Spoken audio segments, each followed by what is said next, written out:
behalf of the Work Better Now team, I'd like to welcome everybody to Working Better Now, featuring a Q&A with a successful business leader. And today I'm really thrilled to be joined by David Goldstein from Team Bonding, the COO, and David will tell us a little bit about what COO stands for.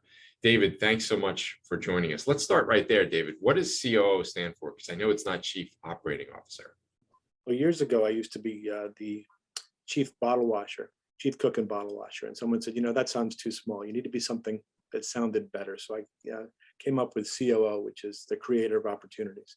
It just allows me to kind of enter any conversation and see the opportunity within it. Gotcha. That's pretty cool. Tell us a little bit about Team Bonding.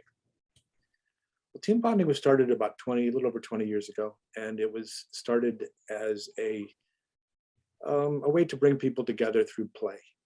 And we went with the idea that if you work together and play together, you could get to know each other better and learn about each other. And then when you need something in the workplace, you can trust each other better because you've gotten to know them. You know, it started actually with the quote, the Plato quote, where you can spend an hour of conversation. Now, this is where you cut the blooper out because there's a Plato quote that would have gone well there. But anyhow, but it was based on play, based on getting people to work better together, have fun together, get to know each other better, trust each other more, and then be more productive as teams. Yeah, I hear that, and the first thing I think about is being human, which I think a lot of people tend to forget. Yeah, it's when you sit together with someone, you work with them all the time in a day-to-day basis, but you don't really get to know them. So what we've been able to do is create things that people are passionate about, and then allow people to show their expertise and share and learn, and in a very safe environment. That's really cool. How did you come about starting the business? My first business was a company called Learning Adventure, similar to Learning Annex in New York. We did 100 or so different classes, activities, tours. One of my claims to fame is I created something called the Bar Hopping Boston's Sleaziest Bars. I took people around by bus to Boston's most favorite, and not always the sleaziest bars, but certainly the most fun. Then I had an opportunity. One of the bars that I went into basically said, David, you can have the basement in 30% of the bar, and you can put anything you want into it. So I created America's original mystery dinner theater, the Mystery Cafe. So that kind of launched into comedy theater, and then that launched into team building. We realized that the entertainment was an optional budget, something that they didn't have to do. But team building was something that came out of a different budget, came out of HR, came out of training, came out of development. So I kind of leaned at that side right around 2000, and we developed Team Bonding and things that were fun and interesting and engaging, but also had a business benefit to it as well. Gotcha. So tell us a little bit about, so we can picture this a little bit. Tell us a little bit about Team Bonding's client base.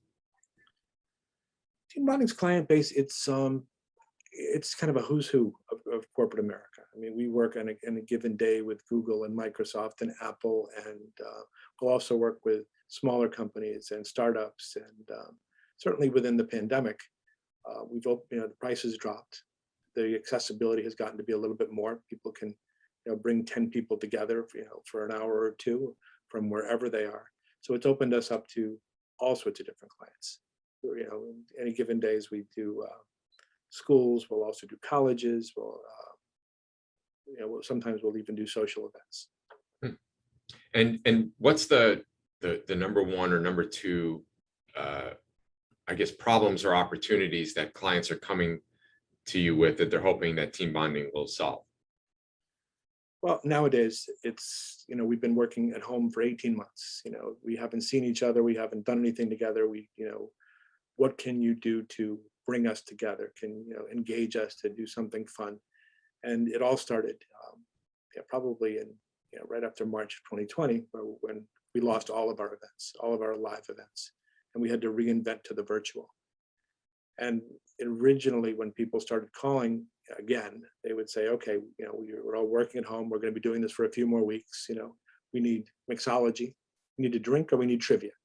And that was our first 3 months. We have trivia and drinks, and then we drinks and trivia. And eventually we've worked up to more interesting things, game shows and escape rooms and scavenger hunts and things that we send people at home. We'll send them chocolate, we'll send them cheese, we'll send them wine, beer. We've become quite a different company in the last 18 months. Now we're getting back into in-person events. So we're balancing the virtual and the in-person. So it's been a roller coaster, to say the least. Right. And do you see, in terms of the business going forward, do you see both doing this hybrid model where you're going to have virtual as well as physical events, or are you going to go strictly back to all physical? What's funny, if you ask anyone here, they'd say virtual is so much easier. But it's a placeholder as far as I can tell. It'll work when, for companies that are fully remote. It'll work for companies that have teams in different countries. But in-person events is where where our sweet spot really is. So I imagine we'll do both. The real hard part is hybrid, because as much as people want hybrid to be what they think it is, it really, if you're in the office, you really don't want to be paying attention to someone on a screen. And in order to do it really well, we did an event yesterday for a client. The AV and the technology really needs to step up. So it actually becomes more expensive to do a hybrid event than either a virtual or an in-person event. So we'll either continue to do parallel events or come up with this the sweet spot for a hybrid. Gotcha.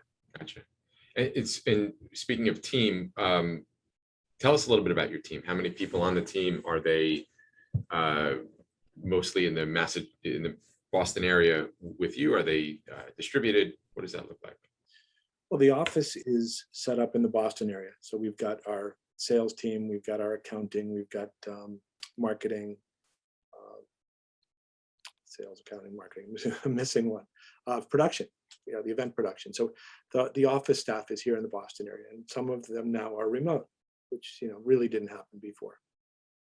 The facilitators are nationwide and actually worldwide. So pre-pandemic, we had facilitators in about 20 US cities. So instead of flying someone to San Diego, we would use our San Diego facilitator, or Chicago or Dallas or Orlando. So we still have those people in those areas. And now they're also, interestingly, someone will go to Dallas, do an event in Dallas, go back to their hotel room, do a virtual event in their hotel room. So it's really, straddling both worlds. Gotcha. And then with that team in place, by the way, how many employees, how many people on the team? Probably 24 at this point. Gotcha. And what do you consider your role as COO to be?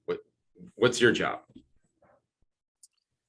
I guess my job is my passion and what I really enjoy doing is marketing. If someone asks me and they didn't really know who I was, I would tell them that I have a marketing company and I have one really good client, a team building company. But what my real job is it's a catch-all. I try to oversee and what might be missed. I see this Saturday our technology is being upgraded on Saturday and Sunday. I want to make sure people notice it, so we don't have an event on Saturday or Sunday that gets caught in there. So I'm trying to catch things. Everyone's so busy. No one's really looking towards the future. Everyone's kind of working in the now. So I guess my job a little bit more is to catch what I can catch and then see into the future, predict where we'll be, where our clients will be, where the business will be next. Right. Gotcha. At Work Better Now, we believe that how you do things is just as important as what you do. What are some of the things that team bonding does really well? I think we're really well at customer service. We really listen to our clients. We're not salespeople. We're not selling them anything in particular. We're very much responding to their needs and listening to what their issues are and suggesting things. We're very consultative. I think we're very good at what we do. I think part of what we've had to do during the past 18 months is educate people. They didn't know what's possible virtually. So we've had to educate them on what's possible. And I think we've exceeded expectations, even of our own settings. This is a game of Jeopardy. This is the real game of Jeopardy. Your people will really enjoy it. They'll, it's customized, it's tailored, it's branded. This is possible. And people, because we know what we're doing as far as engaging people in events, there is no Zoom fatigue. because they're all engaged, whether they're in an escape room or whether they're in breakout rooms or whether they're doing a work from home scavenger hunt. They're having fun, and they're not turning their cameras off. They're not zoning out because they're enjoying what we're doing. Right. So So I we're want to good. ask you, I'm sorry, go ahead, David. I cut you I was off. going to say, we're good at that. We're also good at doing that same thing for our own team. We'll do many of our own events virtually and in person we practice what we preach.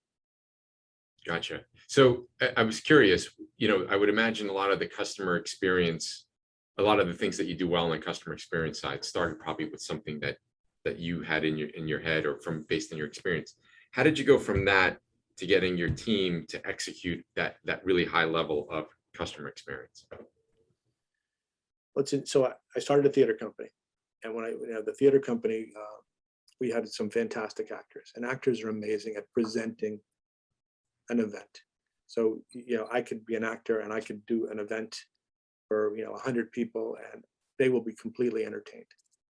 But as we've grown in the business with team building, it's a little bit more about not just who's in front of you, but it's who's behind you, who hired you, where are you working. So there's many visions of the person that delivers our event. I don't know if that answers your question completely, but Yep. It does. It speaks, I think, to how you think about going about essentially delivering the service. Right. Yeah. We deliver something, and I think because we listen and because we are zoned in on what the client is looking to get out of it. So when I was in sales, the first thing I would ask is, at the end of this team building program, what is it that you're looking to walk away with? What's the takeaway? And if they say, well, geez, we want to build a better team, that's a start. You can only do so much in 2 hours. If you want to do something, long term, there are other options, but really understanding what they're looking for to get out of the event is, I think, what the secret of our success is. Start with the end in mind. Gotcha. David, I know you and the team, you've hired 4 of our virtual assistants. By the way, we're going to be calling them ninjas soon. What has your experience been with Work Better Now and with your assistants? I think when we first, thought that this would be something that would be helpful. I mean, to be honest, I was not a remote fan. I didn't understand that people could do what they can do now, based on the pandemic.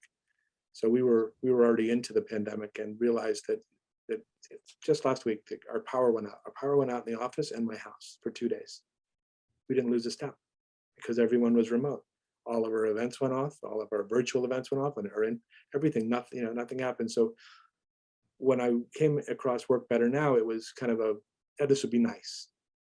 And I got a virtual assistant, and which is fantastic for me. And then sales got a virtual assistant, and then accounting got a virtual assistant, and then production got a virtual assistant. And I've recommended it to my brother, my friends, my colleagues.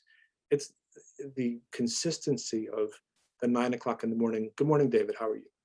Here's what your day looks like. At the end, every day I get a report. The consistency in a crazy world is probably the thing that I like the best, because I can count on it. Whatever happens in the day, Andrea is going to be there at 9 a.m. going, good morning, David. How can I help? And here's what your day is. And they've been their English is good. Their education is good. Their enthusiasm is good. I think, we've really worked hard to make them part of our team as well. And it's exceeded all expectations. Fantastic. Thanks for sharing. What has having these assistants, the Work Better Now assistants, enabled you and your team to do that you weren't able to do before? I think it's just it gives you kind of a consistency and gives you help where you need it. For me, I've got Andrea, and Andrea helps me with marketing. And my marketing manager went out on maternity leave, so there's been some things she's helped on a regular basis with marketing. She's helped just on. We have something called a kudos board. Every birthday, we all sign the kudos board and send it out to everybody just to make them feel welcome and comfortable, and spotlight on them. And actually, it was Andrea's birthday yesterday, so I had one of the other virtual assistants do one for Andrea. They're just kind of like ninjas is a good word. Jill or jack of all trades. I think Andrea has helped me with travel. She's helped me with marketing. She's helped me with engaging the other people, just with videos. It's really like I've never had an assistant that has been so easy to engage with and work with. Right. Fantastic. Plus, Thanks for and plus sharing. the global aspect of it is interesting too. And I'm Right. learning about Colombia or El Salvador or the other countries that they're in, and I think that's helpful for our company and our people to have a more global perspective of what we do. Gotcha. Thanks for sharing. And it's very rewarding for us to hear to get that feedback, because this was our vision. So thanks again for sharing. David, what do you like to do when you're not working? It's a really good question. Big Red Sox fan. We've got a vacation rental and a kind of a vacation rental business in Florida, St. Augustine, Florida. So we'll be going down there for the winter, and it's been fun. Running a company, and you've got the clients that are working with different people. With the vacation rental, they're working with just my wife and I. So at the end of a stay, we get feedback, and we get reviewed for the work that we've done on something that we really enjoy. And I know it's still work, but it's kind of a fun part of work, and it gives us kind of something else to focus on. I can tell that you're somebody that really thrives on other people doing well, other people experiencing, happiness, pleasure. I could hear it. It sounds like it permeates through team bonding as well as even with your vacation rent. Yeah, and what I haven't told you, which has been the last couple of years, is where team bonding is turned into a little bit of a family business. My wife is the operations manager. Like I asked her a couple of years ago, I said, the business is growing. I need help managing the people. And she stepped in to help manage the people, and now she's really taking a lot of the details away from me. My daughter worked for a startup in Austin, and she said, Dad, I'd like to work for team bonding. And she started in Austin, and right now, 2 years later, she's our sales director. My other daughter is leading up our CSR division, where we're doing volunteer works for companies. We're teaching them and showing them and allowing their volunteers to give back to their communities. And my son will graduate this year from Ohio State, but he's not allowed to work for us for a couple of years. He's got to, just like the other girls, they need experience elsewhere before they come in. Sure, makes sense. I've heard that from a number of people taking the same approach. David, where can people find out more about team bonding? Teambonding.com. It's easy to find. We're refreshing the website over the next couple months to reimagine what the future will be like now. So yeah, it's fun. It's fun doing it. It's fun company to be a part of. We really appreciate Work Better Now, and yeah, we're a success story in the pandemic, which a few months ago I don't know that I could have said that. Right. Kudos to you and your team. Thanks so much for taking a few minutes out of your day to speak with the Work Better Now community. And thanks again for all that feedback on the Work Better Now ninjas. We really appreciate it. We'll be sharing it with our team as well. Sounds good. Thank you. Thanks, David.